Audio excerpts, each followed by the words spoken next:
everybody. It's the DFS pregame show. I'm Jordan Cooper, a.k.a. Blender Ed, a.k.a. Blender HD, whatever you want to call me. Hopefully I'm above you in the contest, not last night. I don't think so. I think I got one lineup over 300, so you probably were above me last night in GPPs. But here on the pregame show, as we always do, at 11 in the morning Eastern, we spend about half the show studying last night's slate for strategies that the good players used in GPP primarily. I mean, we don't really talk about cash games here. And what we could do going forward as far as construction, leverage, correlation, things to make you a better player, things where you can maximize your chances of taking down that GPP, that in large field especially, smaller field too. But as usual, when I'm on the show, I have a fresh cup of coffee. This is my third, okay? Because I get up early. I prepare for this show. It's pretty hot now, but it's going to get cold throughout the course of the show. So to keep it warm, you got to hit that like button. A little thumbs up button on YouTube. Hit it there. If you're on Periscope, it doesn't count. That little heart thing over there, Periscope, I don't even know what's going on there. The hearts make it colder. You got to go over to YouTube, hit that thumbs up button to keep my coffee warm. And today's promo includes this show. It actually includes this show. If we get 300 likes between this show and Grinders Live at 5:20 Eastern today, Noto's Grind Down tomorrow will be free for all, right? The YouTube shows, these free shows, I mean, this is free content. I personally think this show is the best free content in the entire DFS industry. But obviously I'm biased since I'm on it most of the time. So you get a little bit more of it. The cheapy people that don't pay for premium, which to me it's a steal. I mean, we were even talking about it in the premium Discord NBA channel, that $40 a month. I still think it's too cheap. RotoGrinders.com/premium. And I know we'll be talking through Results DB, which is free to use.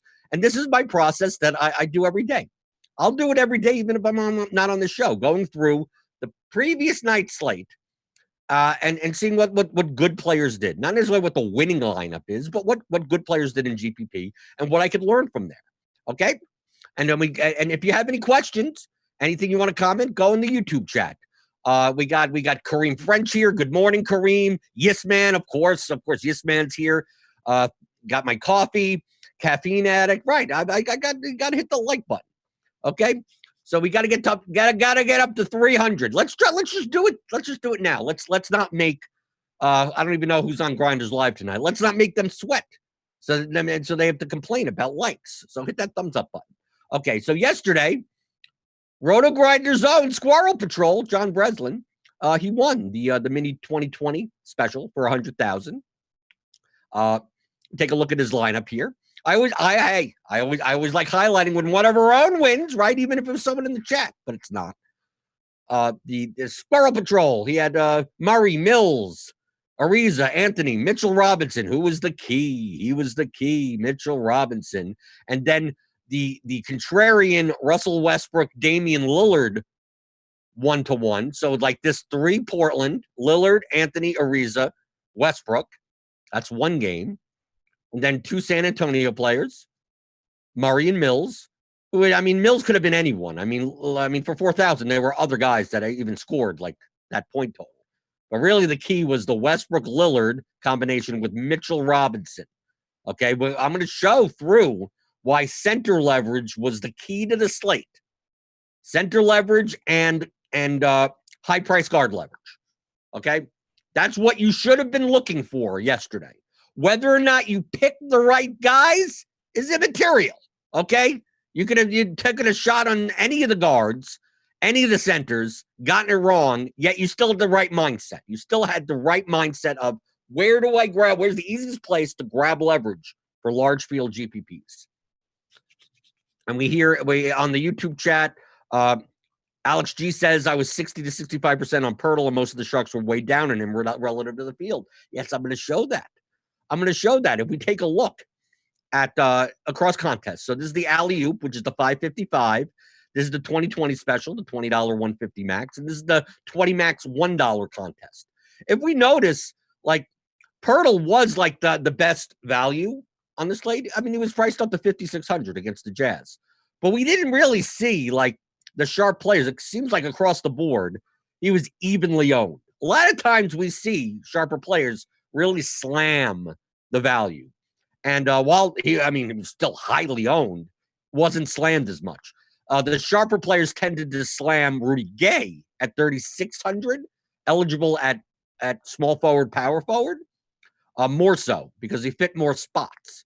Okay, so the difference between nearly 50% and then the lower stakes, only like 21%. That was a big difference. Conley also. I mean, Conley only got 13.5 points, but sharper players played more Conley. Lesser players, same for Harden. A lot of people played the Conley Harden, the Gay Harden type of combos. That was like the chalk construction. But then we had also Kyrie Irving. I think for high price guards, people were playing Harden, Irving, then using Pirtle, mid-range center, Gay for value, Conley for value, Dejounte Murray for value, that type of thing. And if you're using a 2-center build, you probably were doing Pirtle and Valanciunas or Pirtle and Whiteside, something like that. So that was like the chalk construction. Even like look at Drummond. 555, he was 21% owned, but in the $1, he was only 8% owned. So you could see, this is what I go through. Like, look at Sabonis. Sabonis, 11% in higher stakes, 20% in lower stakes. We go down through even lower. Like Derrick Rose for the guard spot was way more owned in lower stakes. But we also could see who paid the rake. I always like looking to see who paid the rake in the lower stakes contest. I'll always highlight this, especially if you're watching here on YouTube and you're playing the lower stakes contest. I know it could be, not very relatable where it's like, well, in the 555 or even in the $20 tournament where people are playing 150 lineups, that you may not be playing those contests. But just because you're not playing them doesn't mean you shouldn't study them. Study the better players. I mean, take a look at poker. Even if you're a recreational poker player playing $1, $2 games at the casino, I mean, studying, go and look in the World Poker Tour. You know, if you're playing a $50 tournament, doesn't mean you're like, oh, I can't study the players that play for the $10,000 tournaments. No, well, they're good players. Study the good players. Take a look. Look at TJ Warren. 4%. 4% high stakes. 16. And how did he get to be 16% in the $1? I don't know how that happens. But even you take a look over here, like, let's go through even more. Like, PJ Tucker was 9% in the one. What? Why? Buddy Hield? I mean, okay, I understand that a little, but I mean, PJ Tucker had a good game, and then Capella's back, Harden's back. I mean, why is he 9%? Jeremy Lamb, 9% with Oladipo back, 1% of the higher stakes. Like, why is he 9% owned? What was going on last night? I mean, we take a look at Doug McDermott was 4% owned. What was the purpose of that? Well, I mean, just because people played in the last. I mean, these are game log watchers. I don't know. Seems odd that they would be that. I mean, I could 1% owned. Okay. You could take shots. You could throw people in. 4%. I mean, in a tournament with that many entries. But you can see who paid the rake. Daniel House, 2% at a raised price with everyone back. I don't get that. But I mean, you add all these up, and it's like, oh, there's your rake. There you go. Those are all the lineups that very, very low probability of reaching a top score. So that's why I always highlight them out. I go, if you should play the lower stakes, you could play if you're able to play them. So obviously we have Scorer Patrol's lineup here, but I want to show why, if you were playing GPPs last night, if you didn't properly identify that the leverage points and your decisions for last night's slate were geared around the center spot and high price guards, that means you were doing it wrong. That means you didn't properly identify where you needed to be different more so than other places. Where are you going to find that leverage? The person the players you chose for those spots, immaterial, fine. You could feel free to play whatever pivot you want there. The thought process is still sound. Okay, so we're not gearing our whether or not the strategy was good based on like the actual results of one night. Just the fact of, if you want to get better at GPPs, you need to get better at identifying leverage points. Okay. Last night's leverage points with Pirtle. This is the 2020 special. So it's the big 100K tournament and everything. Pirtle was 41% owned. Irving was 30% owned. Conley, 31% owned. Harden was 26% owned. I mean, basically, the constructions were kind of like Pirtle, Conley, Harden, Gay, Irving, like up over here. Those types of constructions. They didn't do all that well, right? Some people played those constructions and tried to get different elsewhere. But we take a look across the spectrum. I pulled up a bunch. I salute for you. Like he just said, I'm just all in on Pirtle, which is perfectly fine. But then he played 0 Conley and 0 Irving. Okay, so if he played 0 Conley and 0 Irving, like where did his guard ownership go to? De'Aaron Fox, 64%. Didn't do well. Derrick Rose, 58%. Zach LaVine, 42%. I mean, Zach LaVine was 7% owned. He was like 6 times the field. John Morant was 5% owned. He had 36% of it. Malcolm Brogdon was 4% owned. He had 54% of it. So you see what he did. He said, I'm going to go all in on the center spot with Pirtle, not get leverage there, but play a lot more 2 guard. Like the utility slot is going to be another high price guard. So instead of playing, like, did he play how much Harden? He still played 28% Harden. He still played some Valanciunas, yes. But he played a lot of, like, I'm not going to play any Irving. No Kyrie. And I'm just going to start jamming in Fox and Rose and LaVine and all those types of guys. Okay. He identified the guard leverage and just jumped on in. A lot of the other players, I mean, we even take a look at Utica. He went over the field on Pirtle. And he played a lot of Irving. And he played a lot of Carmelo Anthony, but he went over on Jaren Jackson, Brandon Clark. Obviously, 2 different types of, if JJJ lineups would not have Clark in it because they go in and out for each other. He had, tons of Rudy Gobert. So basically, he was playing 63% Pirtle, 38% Gobert. So playing a lot of those types of lineups. We go down here, not much else. So Utica tended to go alongside the chalk constructions and just tried to get slightly different elsewhere. Played a little Drummond, Bojan Bogdanovic, some Chris Dunn, 20% Chris Dunn, right? 18% Bryn Forbes. Some Donovan Mitchell here, double the field weight. Some John Morant at double the field weight. Some Harrison Barnes at double the field weight. A little bit of Dwayne Dedman. So he pretty much stayed on the chalk construction, but tried to get different elsewhere. There, obviously, you could see these are all good players. They all made different decisions, but strategically, they do make logical sense. It's not a matter of who do I think is going to do well. It's a matter of where do I find leverage in large field GPPs so I can maximize my chances of a first place finish. So looking back at YouTube chat before I go further into this, Michael Atkerson says, I won the $7.77 on FanDuel last night. Cheers for all the videos and advice on a daily basis. Well, thank you, Michael. Well, congratulations to you. Hit that thumbs up button. Yeah, if everyone wants to congratulate Michael, or maybe they don't. Maybe if you didn't like the fact that he won, then you hit the thumbs down button. I don't think that doesn't count towards the 300 though, but I still think it sends it to the YouTube algorithm anyway, right? Let's check on the coffee. No, it's not doing that bad. I don't even know what count we're on, but you must be doing well. The coffee is still pretty hot. Josh Cleveland asks, what's the probability of Pirtle reaching the top score 5,600 with a ceiling of 40 fantasy points in a bad matchup? I believe his smash percentage last night was 40% or so. It was like one of the highest on the board. I mean, he got 2 fouls early. I mean, you have to understand that, like 3 minutes in, he probably lost 6 minutes of court time last night. So I mean, those are things that obviously, if he played those 6 minutes, more likely to do not just have 23 points for 5,600, which is not horrible. Joe Ingles always busts when I use him twice in a row now. So don't use him, or at least let us know, Yisman, when you do use him. If he always, right? Always 100% of the time, right?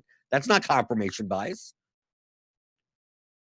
Josh Cleveland says I played 65% Lyles. Okay, that's a direct leverage point. I don't think that's bad.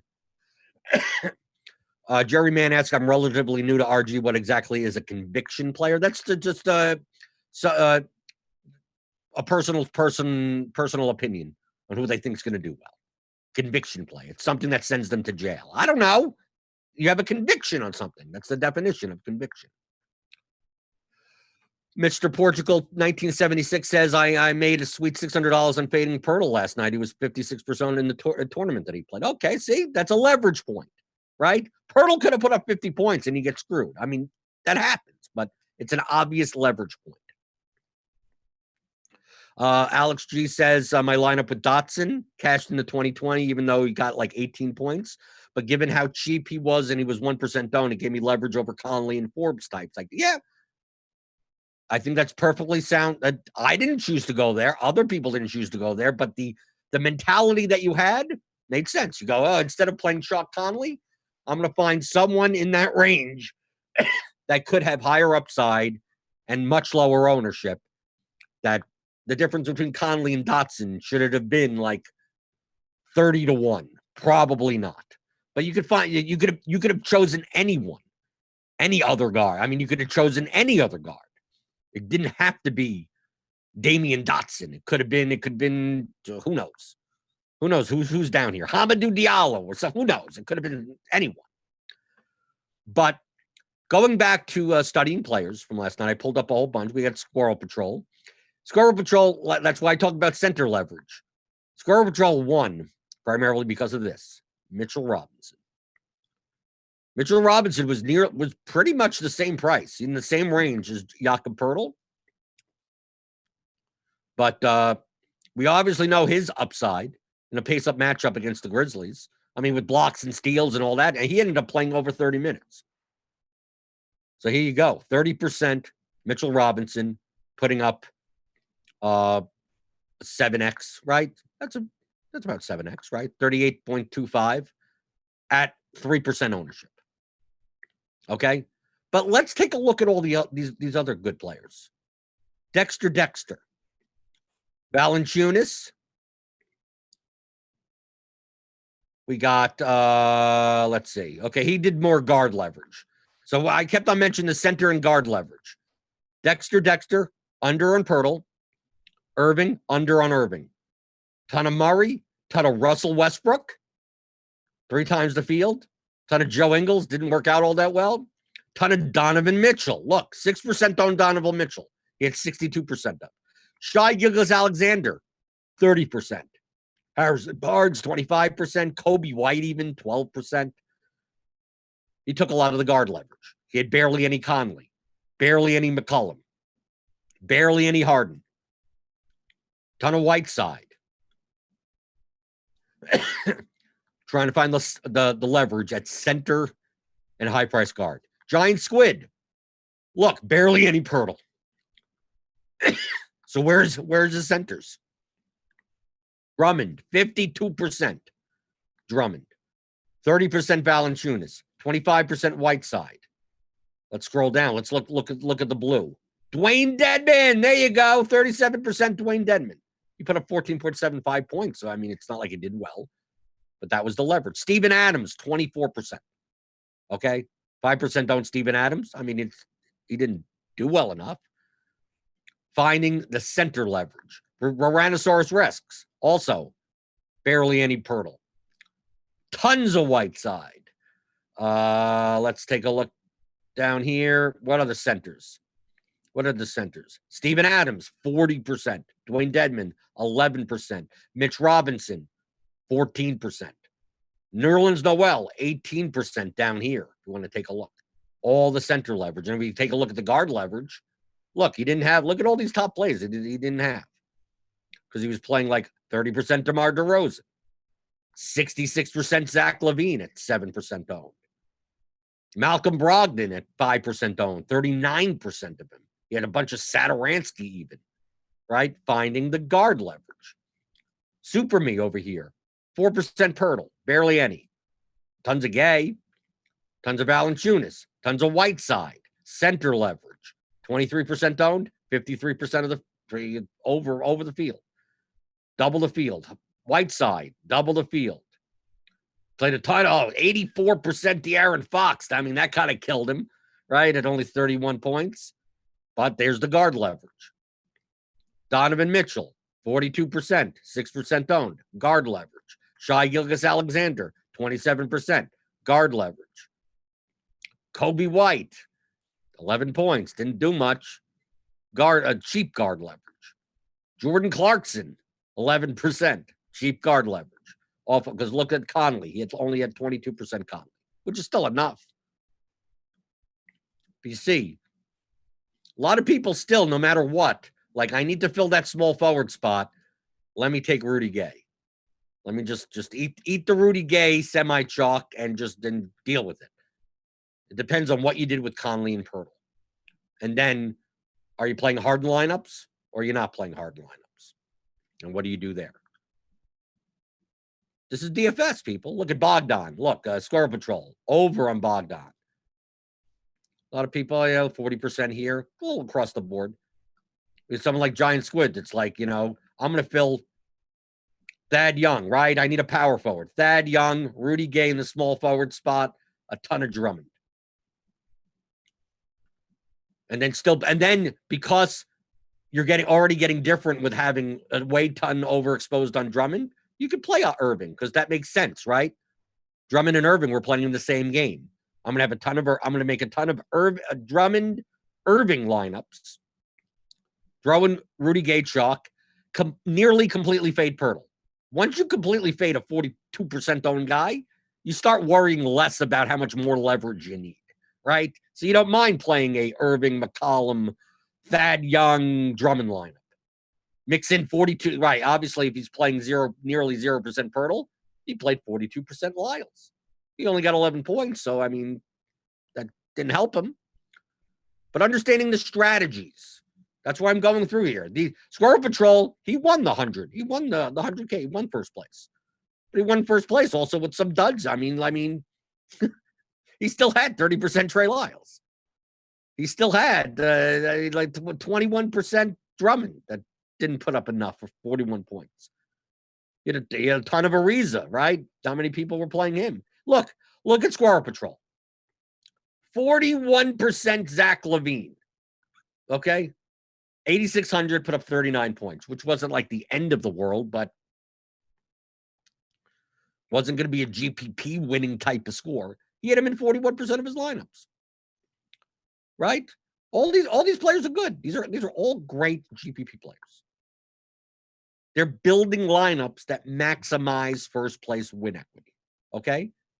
And then some of their lineups, like, his Zach LaVine lineups, they're just dead. But then that's only that he has 60% of his lineups left to do well. These 30% for the Mitchell Robinson, they had a shot, right? And you take a look, he won with a Westbrook-Lillard combination. He had 28% Westbrook and 16% Lillard. So Westbrook was 20% owned. He had a little over the field, 28. Lillard was 13% owned. He had 16. I mean, not like he wasn't slamming these guys. He wasn't making a ton of Lillard Westbrook lineups, but I would assume that the lineups that had Lillard probably had Harden 46% up here or Westbrook in it. I would assume so, right?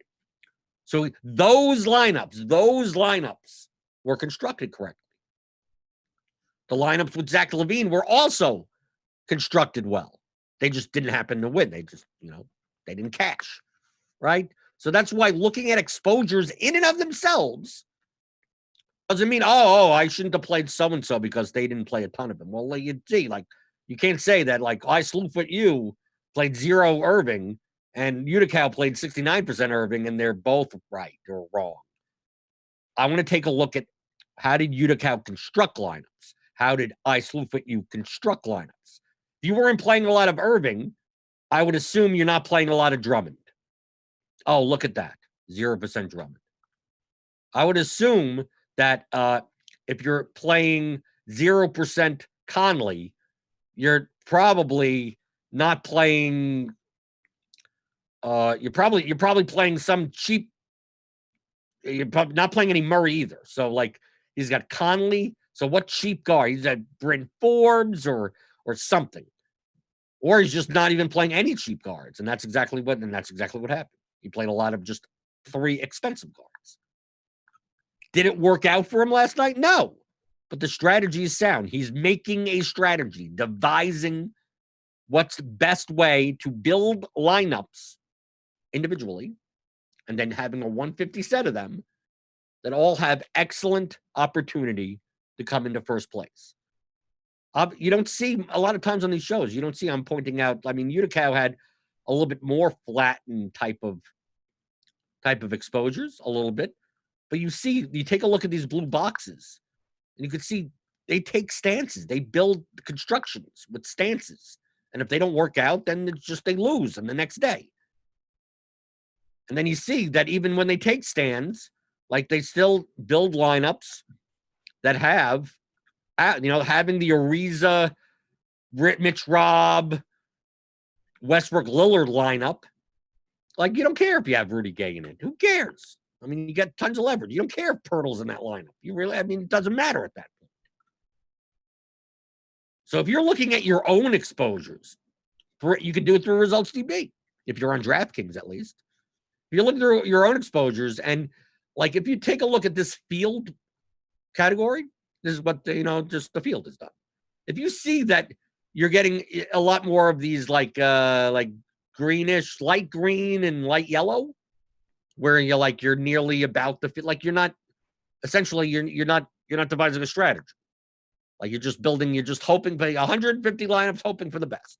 20 lineups, I just hope I have the right combos or whatever. Or you're not getting enough leverage where, like, oh, I put in 20 lineups and 8 cashed, right? Min cashed. You got a little money back. You lost 10%, and you move on to the next day, and you just rinse and repeat, and you don't wonder why you never win. Right? Top finishes, top 10 finish, top 50 finish. Look at the good players. What do? They have no problem saying, screw it, I'm just not playing any of this guy. Or, oh, I'm playing Zach LaVine against the Pacers. Well, no, who says that he can't do well? He's 8% owned. Is it better than 8% shot to put up 50 points? Why not do it? You just have that. You just have the ability to say, that's what I'm going to do. That's it. No, like I'm going to search into people's souls and see what's going to happen tonight's slate. Just decide. Everyone's playing Irvin. I'm going to play this guy. Irvin's going to be 30% owned. This guy is going to be 7% owned. So the 4 times difference in ownership. Is Irvin going to outscore Zach LaVine or Donovan Mitchell 4 times more likely? No, probably not. So it's probably, if you're looking to win first place, better to just, okay, I'll play the other guy. It's not that complicated. It really isn't. As long as you're thinking logically to where the field is going. I say it in the NBA Discord, which is premium. I'm in there all the time. I'm in there giving strategy advice and everything. There's also a lot of just people yelling at each other and talking about NBA throughout the day. But you can get that with premium. RotoGrinders.com/premium. $40 a month. I personally think it's too cheap. But sign up. You get lineup HQ, you get everything, you get the projections, you get the grind down, right? If you want to check out the grind down, which is the main piece that Derek Farnsworth, notorious, does every day, which is very long form, explains every game, breakdown of every game. If you want to take a look at that and see what you get with premium, you got to hit that like button. You got to hit that thumbs up. 300. If we get 300 between this show and Grinders Live at 5:20 tonight, everyone gets it for free. So if you want it, tell your friends to hit the like button. Go, call them up. Say, hey, just log into YouTube, man. They may not even know anything about DFS. Just log in, hey, right? Even on your old phone, right? Because cell phones don't look like this anymore, right? This is the old phone, right? So go pick up an old phone, connect it to your landline, which you don't have, call up your friends, and say, hey, I'm going to send you a YouTube link, and you shove the YouTube link because it's the old phone, so you can't text with the old phone. So you have to read it out loud, which has the weird like watch equals whatever on YouTube, right? You do that, and then they hit the like button, right? So do that. Go back to 1992 with your old phone, a little rotary phone or something like that, and then then they hit the thumb. Probably they don't have a computer. If you're still in 1992, they may not have the internet. So maybe that's not a good advice. But let me go back into the chat before we start talking about today's slate. Let's see. Mitch Robb was the perfect pivot to Pirtle. Yes. Tyler Walker said, did Conley have a ceiling for GPP, or was it mainly a cash play? I think he was a construction piece, right? He was cheap enough that if he put up 20, he could still be in the winning GPP lineup. Alex G. Thomas Bryant is going to be massive chalk tonight. Might be another opportunity for some center leverage. We'll talk about that. QQ Blender, what was your Lillard ownership last night? Did you play more of him than other high price guys for leverage? No, I didn't. I was not going to pay that price for Lillard with everyone healthy, and he put up a triple double. So crap happens. So, okay, I chose not to, so I didn't do it.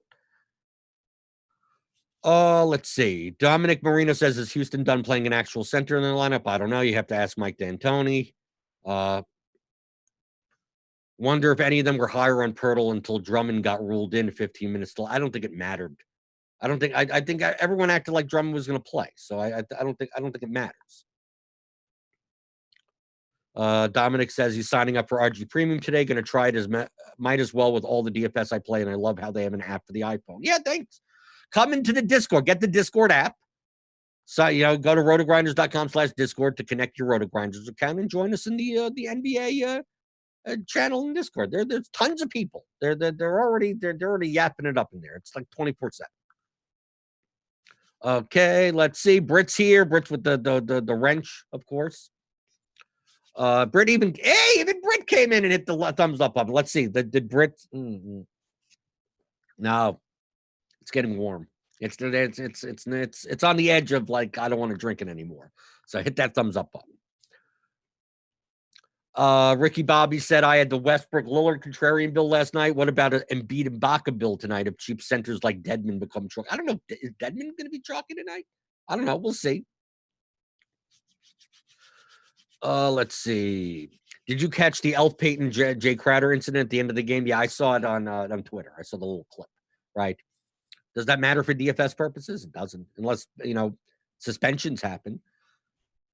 But some people, Jay Crowder, it's Bush League to just go for a 3 when you're up like 11 and no one's playing defense. But Gary Trent Jr. did it, and it actually made me profit when he did it a couple of days ago. But yeah, you don't go in and just shove someone like that. And whatever. Do you get points for it in DFS? If you don't get points for it in DFS, it doesn't matter to me. It really doesn't.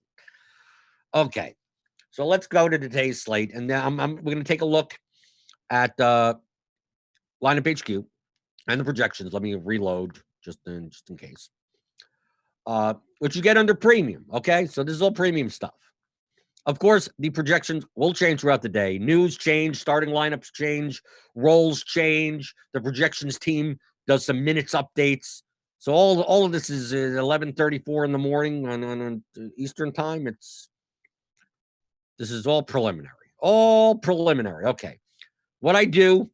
I don't even bother well, looking at this now. First thing I do is I go to my build rules. I go to 300 lineups.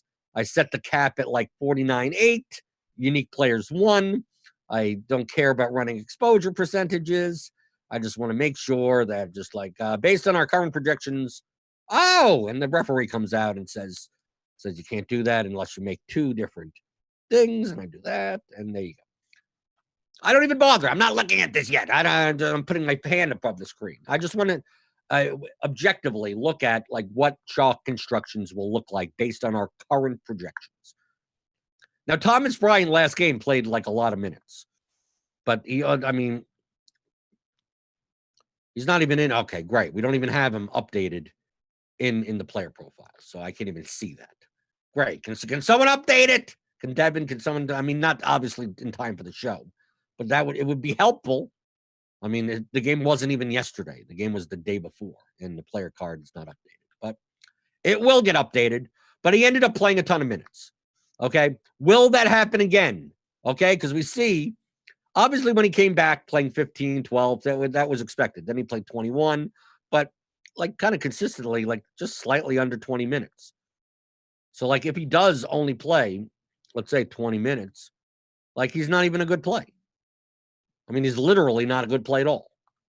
He ends up with a 4.4. I mean, like, he's at 5,200. If he plays 22, he's still not. I mean, like, you put him at 28 minutes, he's fine. He's a good play. You put him at 26 minutes, he's fine. Okay? You put him at 24, 25. I mean, like, it really comes down to how many minutes do you think Thomas Bryant's going to play? Me personally? Okay, there we go. There we go. Let me go back to, I don't know. Let me delete that. Okay. Me personally, if Thomas Bryant is going to be in GPP, if Thomas Bryant is going to be chalky, I'll be under on it. Okay? For that very reason. We're going essentially by a one-game sample of against the Bucks in a high total game. They were down by a bunch. They came back. Thomas Bryant played well, got more minutes. Will it continue? We don't know this. Thomas Bryant, if he's going to play 34 minutes, right? If he ends up playing 34 minutes, he's a smash, right? Most likely, obviously. But if he doesn't, if his median is 28, okay, I think he's playable. But I mean, if we have his current ownership at 43%. Obviously, these things can change throughout the day. Okay. But just understand, he's a very wide. This is a very wide range of outcomes thing, because you can't just say, I don't think so, that, oh, he played a ton of minutes. He's going to play a ton of minutes. Yeah, I don't think he gets on one game. When in the past, even after his past, he got back enough. So it's not like they'd be keeping him on a minute limit. He's been playing a little under 20 minutes. If he goes back to playing a little under 20 minutes, 43% of the field, unless he's extremely efficient, is going to end up with like a 4.5x score in GPP in a power forward center slot and pretty much kill their lineups. Okay? So that's why this is the type of thing. Like, if you told me that Thomas Bryant was 5% owned, like, people don't believe, they go, oh, no, he's just going to go back to 20 minutes. No point in playing. Then I'd play a lot of them, right? And just hope for the other situation. So that's why it's not a matter of predicting what's going to happen tonight with Thomas Bryant. It's what's the probability of that happen versus what the field thinks.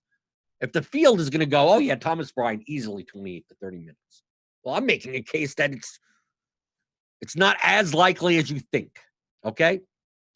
But if you're going to play Thomas Bryant lineups, make sure you get contrarian elsewhere. Tyler Walker asks, Splendor, when looking at the smash percentages, do you try to compare people by salary or position for DK? Probably primarily salary, but the positions matter, right? I mean, I'm kind of looking, like, if we take a look here, the smash percentage on Kawhi Leonard currently is low, right? Because Paul George is back. I mean, like, everyone's back. So I'll look up over here. I'll look and I'll go, like, if I had a choice between playing Pascal Siakam and Paul George, like, it looks like George is a better play from a ceiling perspective, right? That's what I'm looking at here. Like John Collins versus one of these point guards, Kemba, Devontae Graham. I look at that type of thing, but I also look at the ownership, what compared to the ownership. So, like, if I look down here and I go, Donovan Mitchell's 23%, but 20% owned, it's like, doesn't stand out to be great compared to the ownership. But if I go down here and I go, let's say, to Tristan Thompson, 21% smash, but 10% owned. PJ Washington, 20%. Like, they're lower. 20% is lower than the guys in the high 20s and the low 30s, but they're going to be single-digit-ish owned, so I don't mind. Cody Zeller, 24%, 10% owned. So I'm looking at kind of like the delta between, like, the ownership and the smash percentage in lineup HQ. The smash percentage is just a percentile calculation of the floor and ceiling projections. So as the projections change, the smash percentage will change. And obviously the ownership changes throughout the day as it's calculated. But I think the point, the main decision point on this slate may be maybe Thomas Bryant. So that's why I'm gonna take a look. This is what I do. I built 300 lineups just optimally. I just optimal 300, just whatever. You get a ton of Will Barton, Ben Simmons, Dwayne Dedman, Marquise Chris, right, against Boston. De'Aaron Fox, Kevin Huerter. Okay. Is there a reason for that? Let's see. Huerter's shooting guard only. So let's take a look at shooting guard. Yeah, shooting guard is not the prettiest of positions tonight. Cody Martin's coming in. Shake Milton's coming in. All right, we got Kevin Porter, Bogdan, Mitchell, Bradley Beal, and Huerter. Is there a reason for that? What's Huerter's projection look like? Kevin Huerter against Philadelphia. No, it's just that everyone's close. Like, if we take a look at the point per dollar, like outside of like Bryant, outside of some of these guys up top, like a lot of people are really close to each other. So I think that those constructions could easily change. It's not a matter that Huerter like stands out to be that good of a play. It's just a matter that he's shooting guard eligible in 5,300. And compared to Ish Smith and Bogdan and some of these other, I mean, the shooting guard position is just weak today, right? Point guard, I don't mind, but the shooting guard position in and of itself is fairly weak. So just understand that, unless we get some value opening up, understand that shooting guard may be a weak position today. So if there's going to be if some guy, like I showed in lineup HQ with the projections, a lot of those guys are very close to one another. Now, because the optimizer just cares that, like, if it's a 0.1 difference, it's going to just jam in whoever's higher. And that ended up being Kevin Huerter. Like, if that ends up happening, if there's like 5 guys, they're all projected within very close range to each other, and then one guy just based on industry talk and podcasts and whatever ends up getting significantly more, like, oh, they're the value per se. That's the guy that you have to play in the shooting guard spot. Like, consider in GPP to play the other guys. If the projections are going to be like so marginally, barely different than one another. So that's what I think we're seeing here. So, I mean, we have what would be considered the optimal up here: Ish Smith, Bradley Beal, Thomas Bryant against the Hornets, Ben Simmons, Marquise Chris, Will Barton, right? This type of lineup. So we're seeing, like, either you're probably paying up at shooting guard a lot of times. You're paying up at guard. I'm seeing a lot of pay up at guards, right? We got Ben Simmons, we got De'Aaron Fox, we got Trae Young, we got Bradley Beal. A lot of pay up at guard. Power forward seems like the pay down position. Bryant, we'll just pay down enough. Dedman, Chris. You'd love to get some Embiid. So maybe we get some, like, low price center, high price center, and utility spot. I just don't see currently, based on running 300 lineups, value guard doesn't seem to be a thing currently. Like I said, currently, based on our projections, value guard. I mean, what do we see here? What are the Shake Milton's appearing in lineups? Okay, I know it's only at 4% of 300, but, like, Will Barton is occupying a lot of small forward spots. So shooting guard, small, like that value, that type of value is not present currently. So that may be a spot the chalk construction would be to pay more in those slots. But let's say we take out, like, Thomas Bryant. Okay, I'm going to do this for you now. Okay, I'm going to X out Thomas Bryant. Okay, now let's build 300 lineups. This is kind of a tool that you could use. If you have RG Premium, you have Lineup HQ, you have the great NBA projections.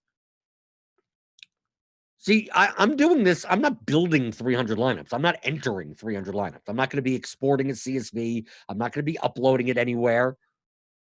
I'm putting my build rules in so I get a sense, because projections across the industry are not dramatically different from one another. Okay? They're different. The accuracy rates are different, but for the most part, NBA is much more projectable than most other sports. So just running through and go, like, based on our projections, what do the chalk constructions look like? This helps you just think of strategies. This is a base rate. You could do that. You could do this at 6 at night before just to get a sense of like where's more people gonna go. And typically you'll find the ownership that follows with that also. This is what you could be doing instead of like trying to guess where the leverage is. Like where's the leverage? Like I'm showing you. I'm showing you exactly how. And you could do it without like once you get experienced. I mean, I don't have to do it this way. I can just look and go, well, based on this, and like you play every day, and you're used to trying to identify these points. You don't have to do it as much, but I still do it just to double check myself. Okay, if you take out Bryant, Dwayne Dedmon just shows up right. Another cheap center, right? Marquise Chris, it just jams in cheap centers. It still wants to give you Kevin Huerter because it can't fill a shooting guard spot, right? Gives you more Donovan Mitchell, right? Kevin Porter because he's shooting guard eligible, so he's going to have to fit that in. Okay, so it's still going to be, even if you fade Thomas Bryant, cheap center is still a construction to go with, right?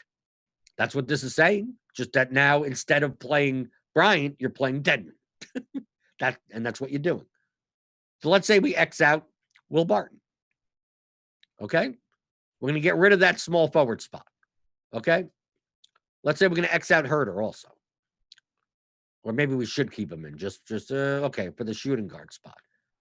Let's say you get rid of Dedmon also. You get rid of another cheap center. I'm going to assume when I do this, Marquise Chris is going to end up being very high. I'm going to expect that I'm going to have to look at small forward. I'm expecting Ben Simmons to be Ben Simmons and Bradley Beal is going to occupy a lot. I'm going to get a lot of Miles Bridges and Bogdan. I'm going to get a lot more of these guys.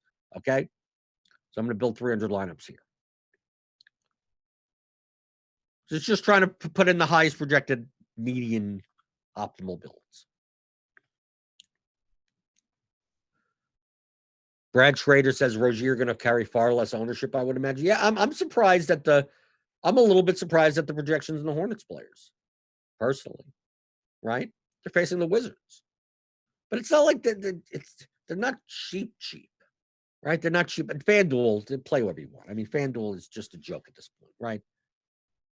Serge Ibaka on FanDuel is 5,600. They didn't price him up even with Gasol out, right? If you want to play Bryant at a center spot, 4,400 on FanDuel, that's the interesting thing. You're playing on FanDuel. If Bryant is going to be popular as a cheap center, like just pay for Embiid. Just play that lineup construction, right? You could just do that. That's what a lot of people did last time, right? Pirtle, right? They went to Mitch Rob, destroyed, right? Or just paid up at center.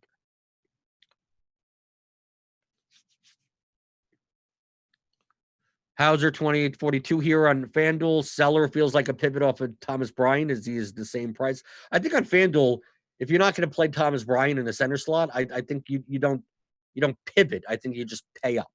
You pay for a different construction. That's what I personally would do. I think that's a better use, personally. If you pivot off Kemba because Tatum is limited, would you just pay up to D'Lo or drop down to Lowry? Well, it depends on the lineup. I'm kind of surprised Lowry isn't projected as highly against the Hawks. That's a good matchup. That's why I use projection models. That's why I look and I go, this is what I would think, but apparently the data is showing me otherwise. Maybe it changes throughout the day. Maybe, the difference of a minute or two matters.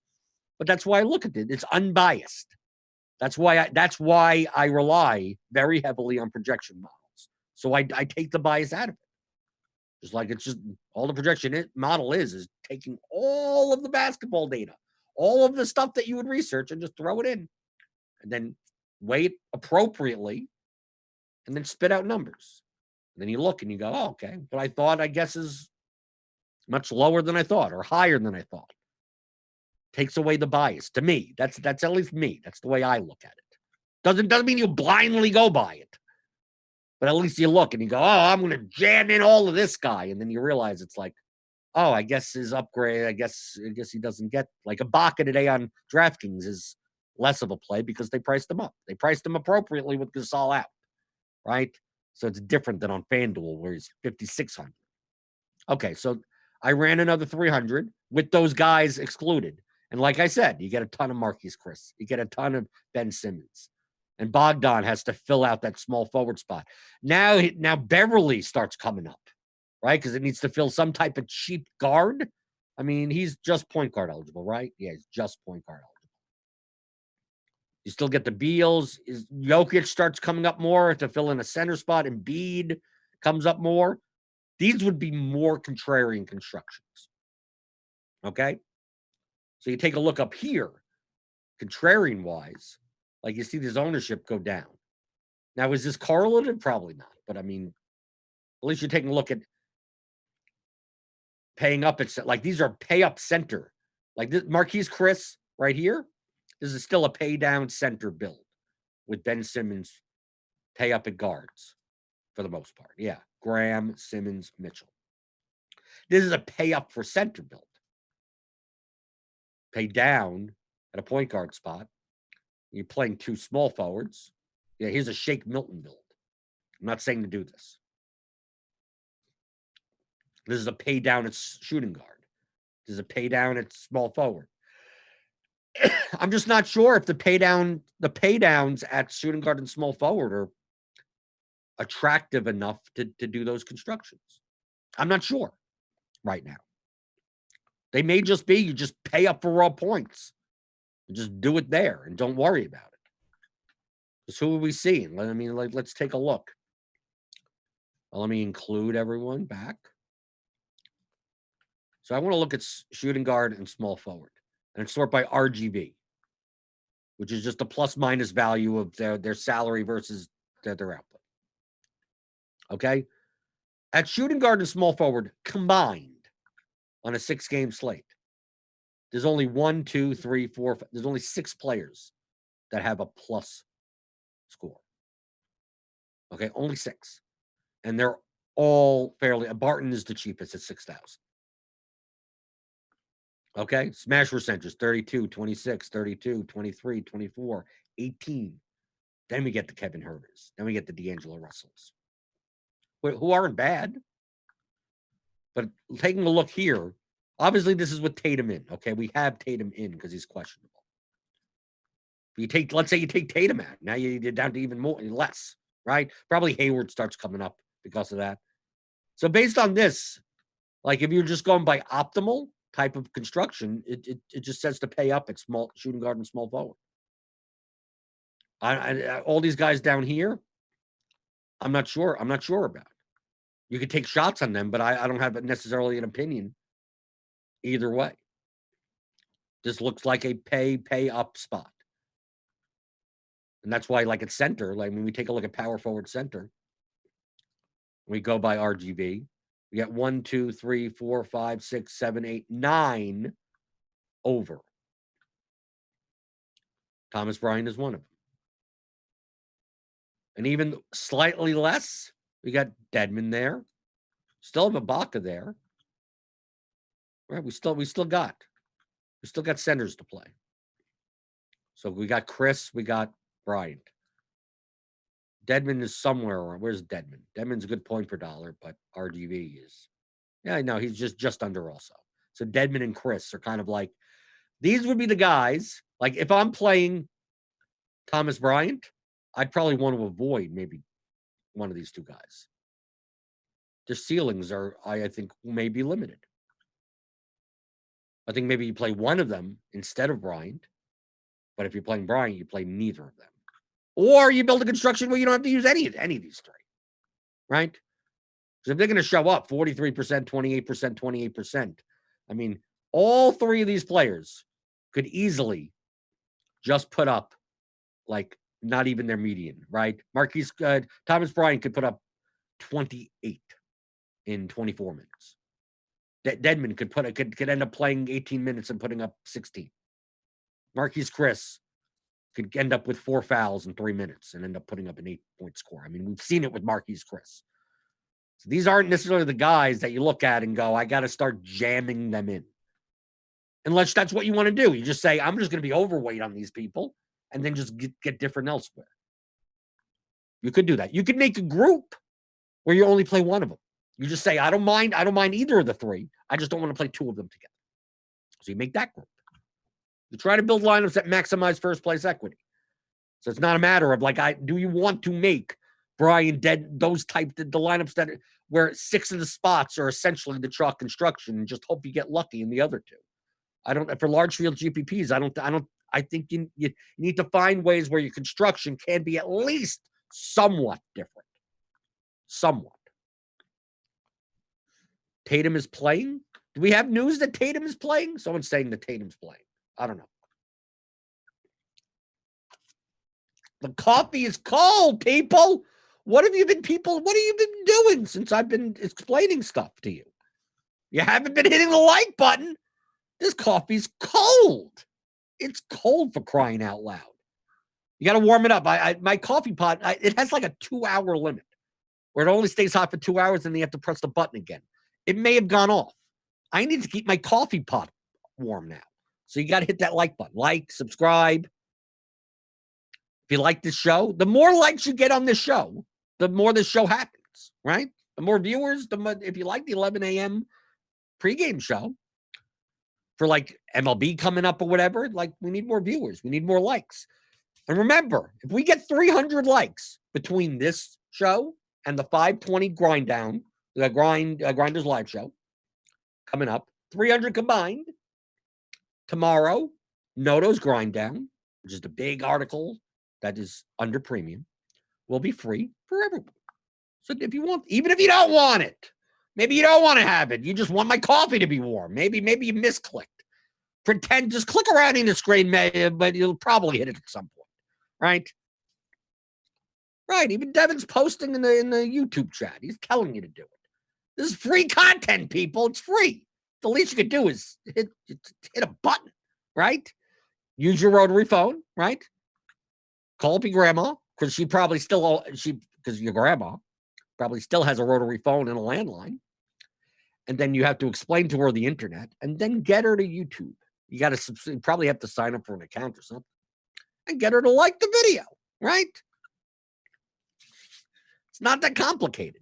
So if there's any QQs, we're going to wrap up, post them in the YouTube chat.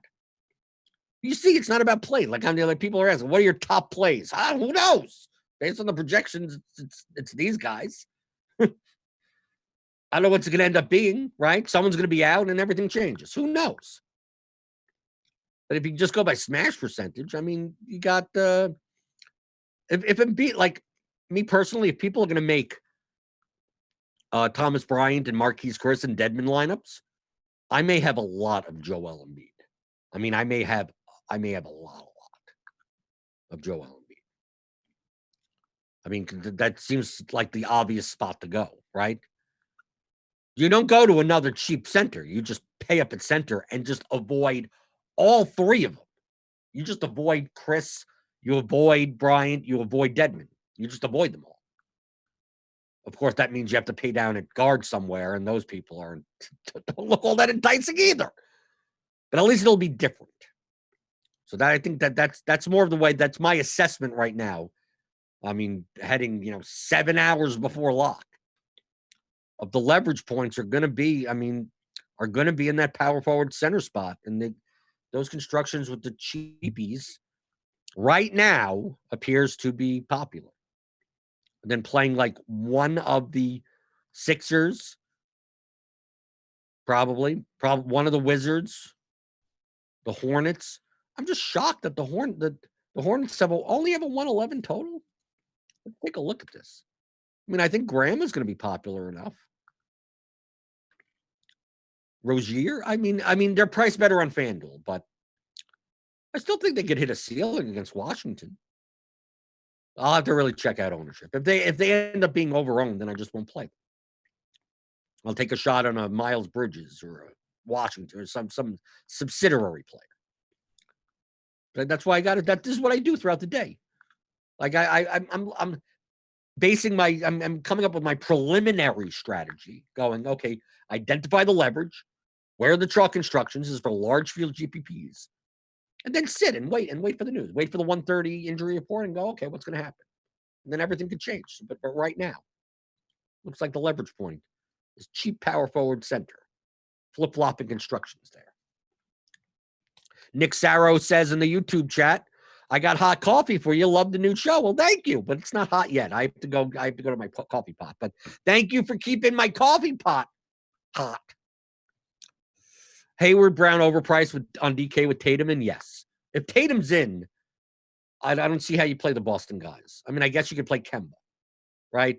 I guess you could play Tatum. If he's not on a minutes limit or anything, and you could play, but I think Brown, Hayward at 7,500, I wouldn't play, right? Smart at 6,200. I mean, yeah, they're overpriced. FanDuel, different store. FanDuel, I guess you can play them, but I mean, they'd be more efficiently priced. But I still think you could play Kemba or if Tatum's in, I still think Kemba is okay. I think Tatum is okay. I think the other guys are done. You could play Tice on FanDuel. Like Tice is 6,100 on Draftkings. I don't think you play him there. Power forward eligible, like 5,200 on FanDuel. I think he's much more of a play there. But I mean, you could see that through the projection. I mean, I'm not saying what I think. I'm just literally looking at the projections. So I mean, it's gonna tell me that, right? That's why I look and I go, Tatum's in, he's in the projections. Boston doesn't rate out all that great, right? So that's what I do. Nick DeVore says stacking Charlotte. LOL. Okay, you can do it. Do we have word on a minutes description? Have I gotten an alert? Oh, okay, I have. Okay, I've been overreacting. I do the sweat show during NFL season, and a lot of times my stream is like 2 minutes behind everyone else's. Like I'm watching the Red Zone channel through like a streaming service, and people will tell me information that I sometimes is incorrect. Okay, so I've been used to like not believing the chat when news happens. Apparently, news did happen. Horford is out. Simmons is probable. Tatum will play with a minutes restriction. Okay, so we know that now. Now we can start adjusting. Obviously, if Tatum's going to play in a minutes prescription, he's playing with the prescription. He's probably you're probably not playing. Okay, but he probably kills everyone else. So I'm not sure Boston is necessarily the team to target. But maybe a lot of other people think that and they go on their own. So you have to weigh the two together. So who's on tomorrow? Is Britt on tomorrow? Do we have Britt? Is Britt finally on the pregame show? I think he's on tomorrow. Right? It's Britt, Devin. Yeah, Britt's on tomorrow. Okay, his first time on the pregame show, having to deal with you jackals in the YouTube chat. You're actually pretty nicer, much more nicer than the Grinders Live people that tune into Grinders Live. But if you tune into Grinders Live, you can continue to keep my coffee hot for tomorrow morning by hitting that the thumbs up, right? If we get up to 300 between this video and the Grinders Live video, 5:20 tonight, Eastern time. Noto's Grind Down is free.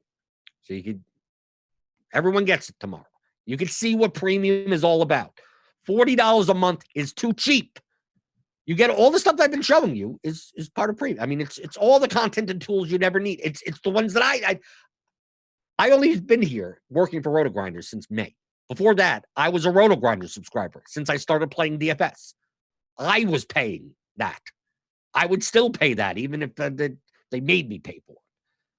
So get it. RotoGrinders.com/premium.